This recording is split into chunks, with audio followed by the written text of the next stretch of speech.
চট্টগ্রামে দিন দুপুরে তরুণ আইনজীবী হত্যার পরও মুসলমানরা যে নীরব ভূমিকা পালন করেছেন, এর কারণ কি আজকের মুসলমানদের ইমানি দুর্বলতা? না, এটাকে তো আমরা বরং পজিটিভ দেখছি যে মুসলমানরা ষড়যন্ত্র, চক্রান্ত এবং ফাঁদ ধরতে পেরে তারা সর্বোচ্চ সতর্ক থেকেছেন। আবারও এদেশের মুসলমানরা সাম্প্রদায়িক সম্প্রীতি বলি, ধর্মীয় উস্কানিমূলক বিষয়ে ফাঁদে পা না দেওয়ার কথা বলি, এ সমস্ত ক্ষেত্রে এদেশে মুসলমানরা আবারও পরীক্ষায় উত্তীর্ণ হয়েছেন। এটা আমাদের জন্য একটা গৌরবের বিষয়।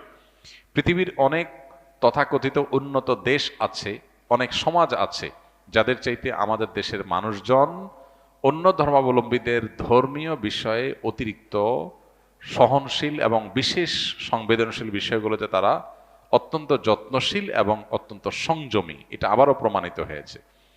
আমাদের পার্শ্ববর্তী দেশ থেকে যারা সংখ্যালঘু নিয়ে আমাদেরকে বারবার সতর্ক করে, তাদের দেশের চাইতে আমাদের দেশের সংখ্যালঘুরা বহুগুণ ভালো আছে। এটা আমাদের গর্বের বিষয়।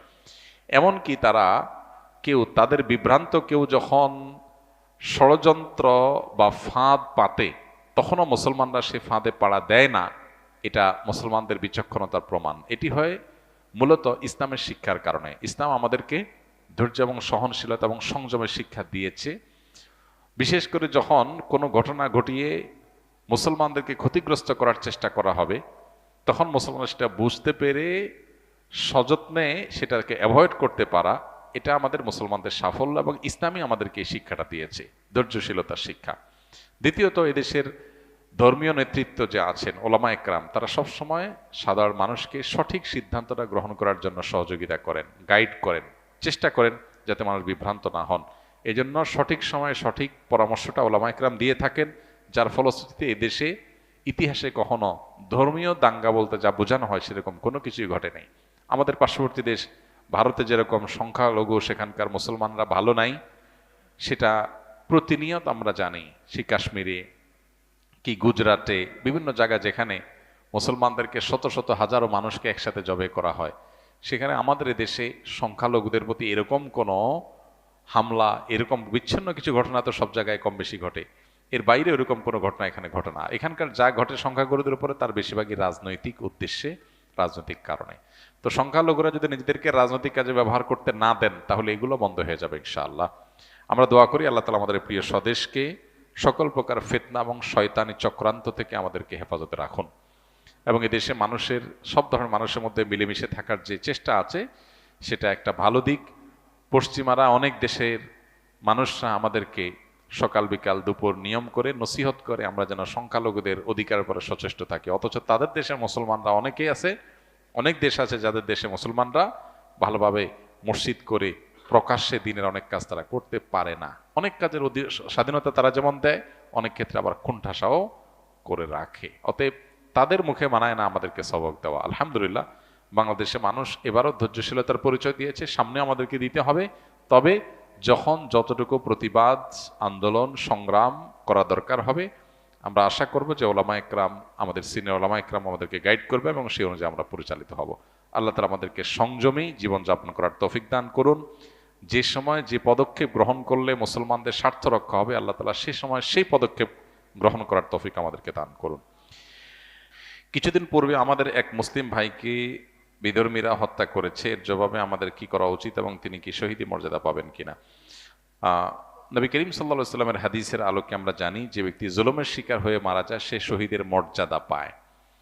আর যদি কেউ মুসলিম হওয়ার কারণে অমুসলিমদের হাতে মারা যায়, ইসলামের কারণে যদি কাউকে হত্যা করা হয় এবং আল্লাহর পথের পথিক হওয়ার কারণে, মুসলমানদের স্বার্থের সপক্ষে দাঁড়ানোর কারণে, অথবা অমুসলিমদের রোষানলে পড়ে আল্লাহ দ্রোহী বা আল্লাহর প্রতি অবিশ্বাসীদের আপনার শত্রুতার কবলে পড়ে যদি কেউ মারা যায়, তাহলে সে শুধুমাত্র বিধানগত শহীদই নয়, বরং প্রকৃত অর্থেই আল্লাহর কাছে শহীদ এবং শহীদের মর্যাদা তিনি পাবেন ইনশাআল্লাহ। আমরা দোয়া করি আল্লাহ তাআলা তাকে শাহাদাতের মর্যাদা দান করুন। এবং সেই সাথে এ ধরনের পরিস্থিতিতে একজন মুসলমান আমাদের ধৈর্য ধারণ করার যে একটা কঠিন পরীক্ষা, সে পরীক্ষা আমাদের উত্তীর্ণ হইতে হবে। কেন? কারণ এ ধরনের পরিবেশ পরিস্থিতি অনেকটা পরিকল্পিতভাবে ঘটানো হয়। মুসলমানদেরকে দিয়ে এমন কিছু কাজ করানোর জন্য যেগুলো দিয়ে মুসলমানদের বিরুদ্ধে লড়াই করা যাবে, মুসলমানদেরকে কোণঠাসা করা যাবে। এরকম পরিস্থিতিতে ফাঁদে পা না দিয়ে আমাদেরকে ধৈর্য ধারণ করাটাই হলো আমাদের কর্তব্য। সেই সাথে দেশের সিনিয়র ওলামা একরাম যারা আছেন তাদের জন্য দোয়া করা, আল্লাহ যেন তাদেরকে হেদায়েত এবং গাইডলাইন করেন, সঠিক পথে নির্দেশ করেন, তারা যেন আমাদেরকে সঠিক পথে যাওয়ার তৌফিক দান করেন। আমরা তাদের জন্য দোয়া করব আর তাদের গাইডলাইনের জন্য আমরা অনুসরণ করব, অপেক্ষা করব। সেই সাথে আমরা নিজেদেরকে ধৈর্যশীল হিসাবে রাখব, যে কেউ যে কোনো জায়গা থেকে হুটহাট করে কোনো কিছু আমরা করে ফেলবো না। একটানা কতদিন গোসল না করে থাকা যাবে? গোসল করা ছাড়া কতদিন থাকতে পারবেন?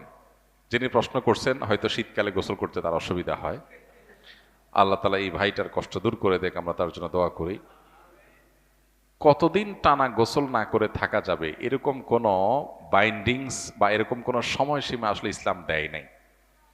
কেউ যদি গোসল করা ছাড়া 15 দিন, 20 দিন, 1 মাসও থাকতে পারেন আর তার গায়ের দুর্গন্ধে আশপাশে মানুষের কষ্ট না হয়, তাহলে শরীয়ত তাকে কিচ্ছু বলে না, এটা তার ব্যাপার।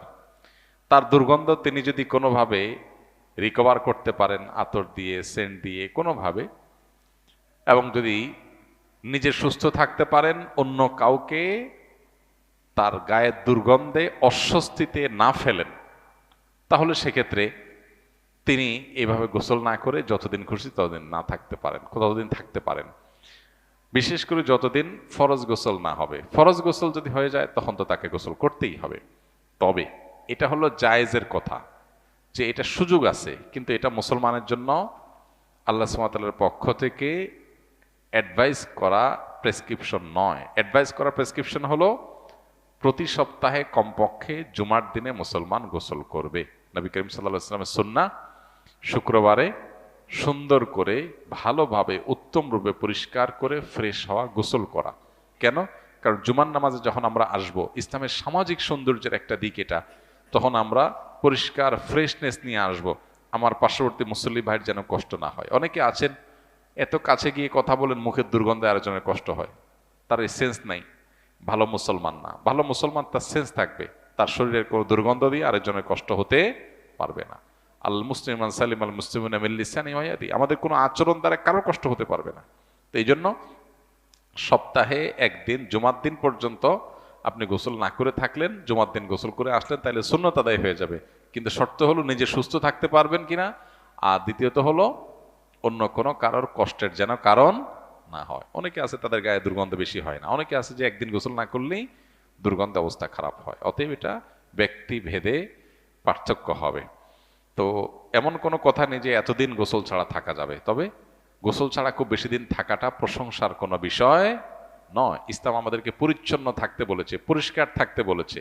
আপনি যদি দীর্ঘদিন গোসল ছাড়া থাকেন তাহলে অপরিষ্কার হবেন, এটা তো কোনো সন্দেহ নেই। দুর্গন্ধ না হলে, নিজে অসুস্থ না হলে আপনি অনেকদিন গোসল না করে থাকতে পারবেন, ঠিক, কিন্তু এটা উত্তম না। উত্তম হলো নিয়মিত গোসল করা। প্রতিদিন গোসল করলে ফ্রেশ থাকবেন, প্রতিদিন না পারেন একদিন পর একদিন করেন, কমপক্ষে সপ্তাহে একদিন শুক্রবার আপনি গোসল করাটা সুন্নাত। অনেক অলস মানুষ আছে, এই অলস মানুষদের জন্য গোসল করাটা কঠিন। তারা আসলে এটার জন্য বাঁচার জন্য চেষ্টা করে, অনেক চেষ্টা করে। তো মুসলমান অলস হবে না, মুসলমান অলস হবে না, সে অলসতাকে জয় করবে। একটু ঠান্ডা পানির ভয় যদি আপনি এতটা কাবু হয়ে যান, তাহলে ইসলামের শত্রুদের ভয় আপনি কি করবেন? এই জন্য ইমানদারকে তো সাহসী হতে হবে। নবী সাল্লাল্লাহু আলাইহি ওয়াসাল্লাম আল্লাহর কাছে দোয়া করতেন, আল্লাহুম্মা ইন্নী আউযু বিকা মিনাল বুখলি ওয়াল জুবন, আল্লাহ ভীরুতা থেকে আপনার কাছে পানাহ চাই, আমি যেন সাহসী হই। পানির সাথে যদি আপনি সংগ্রাম করে জিততে না পারেন, আপনি আর কি করবেন জীবনে? এতটুকু সাহস যদি না থাকে, মুসলমান এত ভীরু হলে তো চলবে না, আর একটু সাহসী হতে হবে।